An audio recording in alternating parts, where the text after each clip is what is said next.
few different origins for demons, a few different origin stories.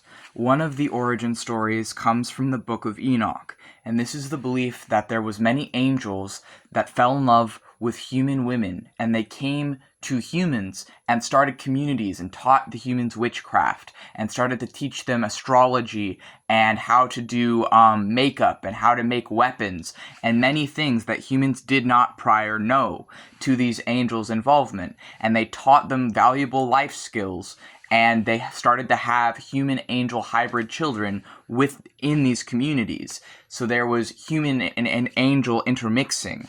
And this is from the Book of Enoch. And the demons come in when these angels are outcasted from the rest of the angels and are no longer allowed to be with the rest of the angels in heavens, which the heavens in the Book of Enoch, I would argue, means space, given that there is a part, I have it highlighted, where it says that he beheld the stars and he's with an angel, and it's talking about Enoch is with an angel and the stars heard the angels talking to them and also were all named. The stars were all named and they heard, and it talks about angels becoming stars, and then it also talks about good people becoming angels.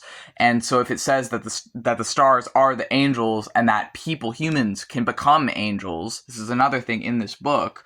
So these are my interpretations of what I've read of this. And then these essentially what people call fallen angels is this just the angels that chose to love humanity over being with the other angels as stars in the sky. So essentially it's stars that came to the earth to live among humans as humans, to start human families and create the Nephilim.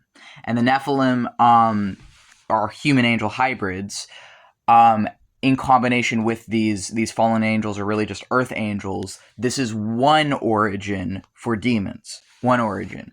Another origin is and those ones under Enoch, or the Watchers of Enoch, would be led by Azazel. And Azazel, as the head of these angels, is actually named after Mount Azazel, where the Israelites performed scapegoat rituals, which was to prescribe all the sin of a village onto a goat, and then they'd sacrifice the goat to try and alleviate themselves of their sin.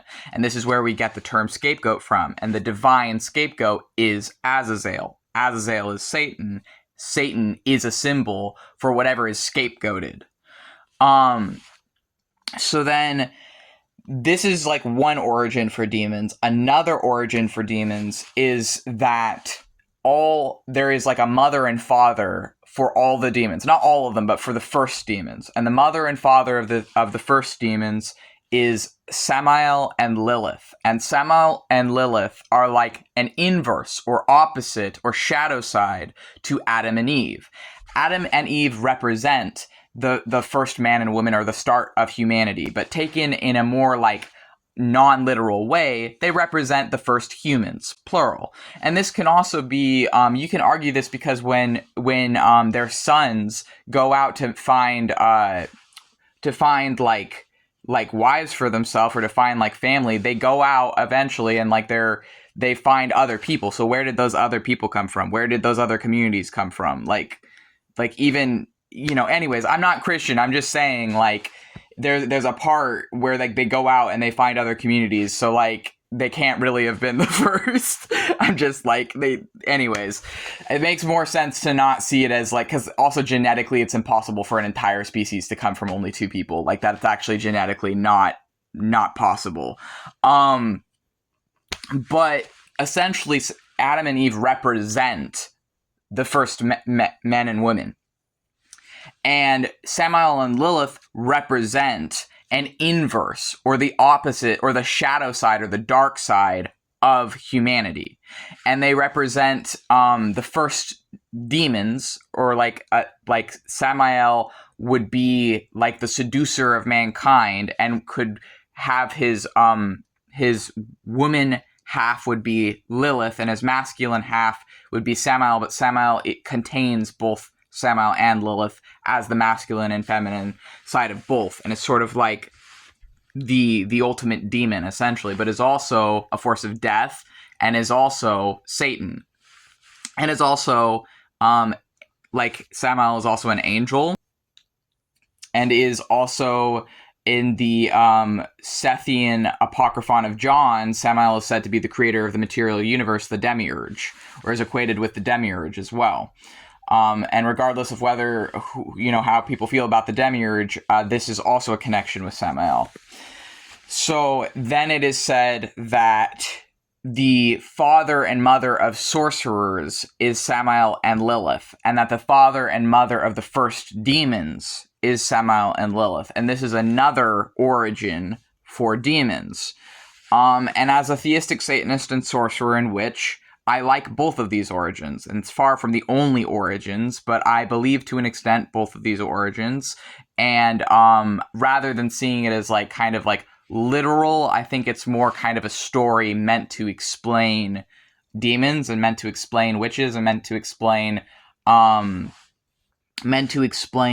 our world. That said, I do literally believe that sorcerers can interact with Samael and Lilith as energies and as deities and gods if they are called to by those deities. I believe that as someone coming from an ex-Christian and ex-atheist background, where I was raised half Christian and half atheist, that part of why Samael came to me, I did not invoke him, he came to me and has been in my life since. I believe that a big part of it is because he represents a lot of the things that I needed to face at the time in my life when I met him.